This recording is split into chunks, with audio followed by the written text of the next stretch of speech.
ഉപതെരഞ്ഞെടുപ്പ് നടക്കുവാൻ പോകുന്ന മണ്ഡലങ്ങളിൽ ഏറ്റവും പ്രധാനപ്പെട്ട, അതായത് ശക്തമായ മത്സരം നടക്കുമെന്ന് നിസ്സംശയം പറയുവാൻ സാധിക്കുന്ന ഏറ്റവും പ്രധാനപ്പെട്ട ഒരേ ഒരു മണ്ഡലം അത് പാലക്കാടാണ്.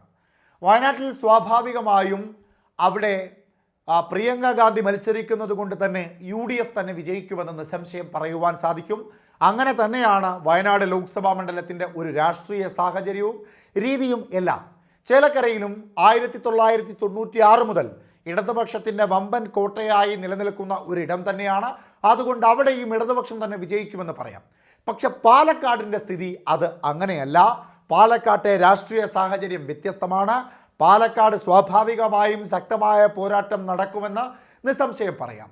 2021 നിയമസഭാ തിരഞ്ഞെടുപ്പിൽ ഷാഫി പറമ്പിൽ അത്ര നിസ്സാരമായിട്ടല്ല നിയമസഭയിലേക്ക് വിജയിച്ചു വന്നത്. E. ശ്രീധരൻ എന്ന ഇന്ത്യയിലെ തന്നെ ഏറ്റവും പ്രശസ്തനായ നിർമ്മാതാവിനെ പരാജയപ്പെടുത്തിക്കൊണ്ട് ഷാഫി പറമ്പിൽ വിജയിച്ചു വരുന്നത് കേവല ഭൂരിപക്ഷത്തിൽ മാത്രമാണ്. ആ പാലക്കാട് നിയമസഭാ മണ്ഡലത്തിലേക്ക് നഗരസഭ ഭരിക്കുന്ന BJP തങ്ങളുടെ സ്ഥാനാർത്ഥിയായി ഇറക്കുന്നത് ശക്തനായ ഒരു സ്ഥാനാർത്ഥിയെ ആണ് എങ്കിൽ ഷാഫി പറമ്പിൽ മത്സരിക്കാത്ത സാഹചര്യത്തിൽ പാലക്കാട് ഒരു കടുത്ത പോരാട്ടം തന്നെയായിരിക്കും നടക്കുന്നത്. അങ്ങനത്തെ ഒരു പോരാട്ടത്തിന് സാധ്യത ഏറെയുള്ള പാലക്കാട് UDFൻ്റെ സ്ഥാനാർത്ഥി ആരായിരിക്കുമെന്ന ചോദ്യത്തിന് ചെറിയ സൂചന ഷാഫി പറമ്പിൽ ഒരു സ്വകാര്യ മാധ്യമ സ്ഥാപനത്തിന് നൽകിയ ഇൻ്റർവ്യൂവിൽ പറയുകയുമുണ്ടായി. അതായത് പാലക്കാട് മത്സരിക്കുവാൻ പോകുന്നത് ഒരു ചെറുപ്പക്കാരനായ നേതാവായിരിക്കും, ജനങ്ങൾക്കിടയിൽ സ്വാധീനമുള്ള നേതാവായിരിക്കും എന്ന് പറയുമ്പോൾ സ്വാഭാവികമായും ഷാഫി പറമ്പിലിനോടൊപ്പം സന്തത സഹചാരിയായി നടക്കുന്ന യൂത്ത് കോൺഗ്രസിൻ്റെ സംസ്ഥാന അധ്യക്ഷനായ കോൺഗ്രസിൻ്റെ സ്പോക്ക് പേഴ്സണായ രാഹുൽ മാങ്കൂട്ടത്തിലേക്കാണ്. രാഹുൽ മാങ്കൂട്ടമായിരിക്കുമോ UDF സ്ഥാനാർത്ഥി എന്ന ചോദ്യം രാഹുൽ മാങ്കൂട്ടത്തോട് ചോദിച്ചപ്പോൾ അദ്ദേഹം നൽകിയ മറുപടി വ്യത്യസ്തമായിരുന്നു. ഷാഫി പറമ്പിൽ പറഞ്ഞത് തൻ്റെ പേരായിരിക്കണമെന്നില്ല, പാർട്ടിയാണ് സ്ഥാനാർത്ഥിയെ തീരുമാനിക്കേണ്ടത്. ചുറുചുറുക്കുള്ള ചെറുപ്പക്കാരനായ ജനസമ്മതനായ ഒരു നേതാവെന്ന് പറയുന്നത് എല്ലാ സ്ഥാനാർത്ഥിക്കും വേണ്ട ഒരു കാര്യമാണ്. അത്രയേ ഷാഫി പറമ്പിലും ഉദ്ദേശിച്ചിട്ടുള്ളൂ. എന്തായാലും പാർട്ടി തീരുമാനമെടുക്കട്ടെ എന്നാണ് ഷാഫി പറമ്പിൽ പറയുന്നത്. പക്ഷേ KPCC നേതൃത്വം ഇപ്പോൾ തന്നെ പാലക്കാട്ടേക്ക് ശ്രദ്ധ കേന്ദ്രീകരിക്കണം രാഹുൽ മാങ്കൂട്ടമെന്ന് അറിയിച്ചിട്ടുമുണ്ട്. VD സതീശനെ പോലെയുള്ള മുതിർന്ന നേതാക്കന്മാർ ഷാഫി പറമ്പിൽ ലഭിച്ചതിനേക്കാൾ 3 ഇരട്ടിയിലധികം വോട്ടിൻ്റെ ഭൂരിപക്ഷത്തിൽ പാലക്കാട് സ്ഥാനാർത്ഥിയെ വിജയിപ്പിക്കുമെന്ന് പറയുമ്പോൾ സ്വാഭാവികമായും ജനസ്വീകാര്യത ഏറെയുള്ള ഷാഫി പറമ്പിലോളം ജനങ്ങൾക്കറിയാവുന്ന ഒരു സ്ഥാനാർത്ഥിയെ ആയിരിക്കും പാലക്കാട് മത്സരിപ്പിക്കുക. അങ്ങനെ വരുമ്പോൾ അത് ഷാഫി പറമ്പിലാകുവാനുള്ള സാഹചര്യങ്ങളും സൂചനകളും ഏറെയാണ്.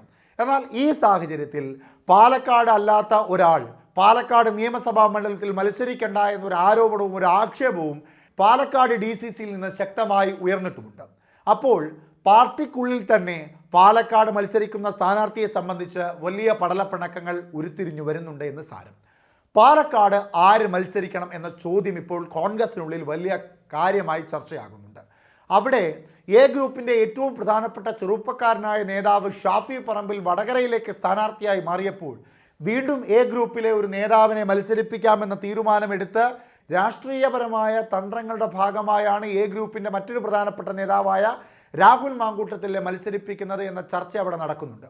അതുകൊണ്ടാണ് രാഹുൽ മാങ്കൂട്ടം പാലക്കാട് അല്ലാത്ത ഒരാളായതുകൊണ്ട് പാലക്കാട് നിയമസഭാ മണ്ഡലത്തിൽ നിന്ന് മത്സരിക്കണ്ട എന്ന് DCC നേതൃത്വം പറയുന്നത്.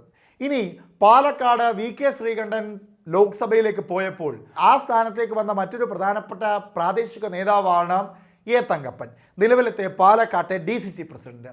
അതായത് ആ A. തങ്കപ്പൻ I ഗ്രൂപ്പിൻ്റെ വക്താവാണ്. സ്വാഭാവികമായും DCC ഭാരവാഹിയായ A. തങ്കപ്പൻ ഒരു ചെറുപ്പക്കാരനായ നേതാവാണ്. അദ്ദേഹത്തെ പാലക്കാട് നിയമസഭാ മണ്ഡലത്തിൽ മത്സരിപ്പിക്കണമെന്ന് ആവശ്യപ്പെട്ടുകൊണ്ട് DCCക്കുള്ളിലെ I ഗ്രൂപ്പിൻ്റെ പ്രധാനപ്പെട്ട നേതാക്കന്മാർ KPCCക്ക് കത്തയക്കുകയും ചെയ്തു. ഏറ്റവും പ്രധാനപ്പെട്ട 7 നേതാക്കന്മാരാണ് KPCCക്ക് കത്തയച്ചിരിക്കുന്നത്. ഇതോടുകൂടി പാലക്കാട് നിയമസഭാ മണ്ഡലത്തിൽ ആര് മത്സരിക്കണമെന്ന ചോദ്യത്തിൽ പാർട്ടിക്കുള്ളിൽ തന്നെ ഗ്രൂപ്പ് വഴക്ക് രൂക്ഷമായിരിക്കുന്നു എന്നതിൻ്റെ തെളിവുകളും പുറത്തു വന്നിരിക്കുകയാണ്. ഒരുപക്ഷെ DCCയുടെ ഇത്തരത്തിലുള്ള ആരോപണങ്ങളെ അല്ലെങ്കിൽ പരാതികളെ വകവയ്ക്കാതെ രാഹുൽ മാങ്കൂട്ടത്തിനെ സ്ഥാനാർത്ഥിയാക്കി കഴിഞ്ഞാൽ സ്വാഭാവികമായും അവിടെ I ഗ്രൂപ്പ് പാർട്ടിക്കെതിരായി പ്രവർത്തിക്കുമോ എന്നൊരു ഭയം A ഗ്രൂപ്പിനുള്ളിലും അല്ലെങ്കിൽ രാഹുൽ മാങ്കൂട്ടത്തിൻ്റെയോ അല്ലെങ്കിൽ അദ്ദേഹത്തെ സ്ഥാനാർത്ഥിയാക്കണമെന്ന് ആഗ്രഹിക്കുന്ന നേതാക്കന്മാരുടെ ഉള്ളിലോ ഉണ്ടെങ്കിൽ പോലും ഷാഫി പറമ്പിൽ എന്ന പാലക്കാട്ടെ ജനസ്വീകാര്യനായ നേതാവ് പാലക്കാട് ശക്തമായ ഒരു പോരാട്ടത്തിന് ഇറങ്ങുന്നത് പോലെ തന്നെ രാഹുൽ മാങ്കൂട്ടത്തിന് വേണ്ടി വോട്ടഭ്യർത്ഥിച്ചിറങ്ങിയാൽ അതിനെല്ലാം മറികടന്നുകൊണ്ട് രാഹുൽ മാങ്കൂട്ടത്തിനെ സാധാരണക്കാരായ ജനങ്ങൾ വിജയിപ്പിക്കുമെന്നൊരു ആത്മവിശ്വാസം രാഹുൽ മാങ്കൂട്ടത്തിലും ഒപ്പം നിൽക്കുന്ന നേതാക്കന്മാർക്കുമുണ്ട്. ഇവിടെ മറ്റൊരു പ്രധാനപ്പെട്ട കാര്യം BJPയുടെ സ്ഥാനാർത്ഥി ആരായിരിക്കുമെന്നുള്ളതാണ്. ഈ ശ്രീധരനെ പോലെ ശക്തരായ ഒരു സ്ഥാനാർത്ഥിയെ മത്സരിപ്പിച്ചാൽ സ്വാഭാവികമായും ഷാഫി പറമ്പിലിനോളമൊന്നും ജനസ്വീകാര്യത പാലക്കാട് രാഹുൽ മാങ്കൂട്ടത്തിൽ ഇല്ലാത്തത് കൊണ്ടും DCCക്കുള്ളിൽ ഇദ്ദേഹത്തിനെതിരെ ഒരു വലിയ ആരോപണവും അല്ലെങ്കിൽ എതിരഭിപ്രായവും ഉള്ളതുകൊണ്ടും ഗ്രൂപ്പ് വഴക്ക് നടക്കുവാനുള്ള സാധ്യതയും തള്ളിക്കളയാൻ കഴിയാത്ത ഒരു അവസരത്തിൽ അവിടെ BJPക്കും പ്രതീക്ഷ ഏറെയാണ്. അങ്ങനെ വന്നാൽ ചരിത്രത്തിൽ O രാജഗോപാലിന് ശേഷം നിയമസഭയിലേക്ക് BJPയുടെ അടുത്ത നേതാവായി കടന്നു കയറാൻ പോകുന്നത് ഒരു പക്ഷേ പാലക്കാട്ടെ സ്ഥാനാർത്ഥിയായിരിക്കും. അങ്ങനെ വന്നാൽ പാലക്കാടിൻ്റെ സ്ഥാനാർത്ഥിയാകുന്നത് ആരായിരിക്കുമെന്ന ചോദ്യവും വളരെ പ്രസക്തമാണ്. BJPക്ക് വേണ്ടി മത്സരിക്കുന്ന ഇടങ്ങളിലെല്ലാം വോട്ട് വർദ്ധിപ്പിക്കുന്ന ശോഭാ സുരേന്ദ്രനെ പോലെ വളരെ പ്രധാനപ്പെട്ട ഒരു നേതാവിനെ പാലക്കാട് മത്സരിപ്പിച്ചാൽ ഒരു പക്ഷേ വിജയമുണ്ടാകുവാൻ സാധ്യതയുണ്ട് എന്നാണ് BJP കരുതുന്നത്. പക്ഷേ കഴിഞ്ഞ നിയമസഭാ തെരഞ്ഞെടുപ്പിലെയും ഇപ്പോൾ നടന്ന ലോക്സഭാ തെരഞ്ഞെടുപ്പിലെയും ഒക്കെ കണക്കുകൾ പരിശോധിക്കുമ്പോൾ കോൺഗ്രസിന് ആത്മവിശ്വാസം ഏറെയാണ്. നിലവിൽ പാലക്കാട് നിയമസഭാ മണ്ഡലത്തിൽ നിന്ന് VK ശ്രീകണ്ഠന് ലഭിച്ച വോട്ട് വളരെ ഏറെയാണ്. അതായത് പാലക്കാട് നിയമസഭാ മണ്ഡലത്തിൽ ഇപ്പോഴും കോൺഗ്രസിനോട് സ്നേഹമുള്ള, കോൺഗ്രസിന് ഇടങ്ങൾ ഏറെയുണ്ട്. അതുകൊണ്ട് തന്നെ പാലക്കാട് രാഹുൽ മാങ്കൂട്ടം എന്ന വ്യക്തിപ്രഭയുള്ള ഒരു നേതാവ് കൂടി മത്സരിച്ചാൽ മത്സരം സ്വാഭാവികമായും കോൺഗ്രസിന് അനുകൂലമാകുമെന്ന കണക്കുകൂട്ടലാണ് KPCCക്കും പ്രതിപക്ഷ നേതാവിനും KPCC പ്രസിഡന്റിനും പ്രതിപക്ഷ നേതാവിനും KPCC ഭാരവാഹികൾക്കും ഒക്കെ ഉള്ളത്.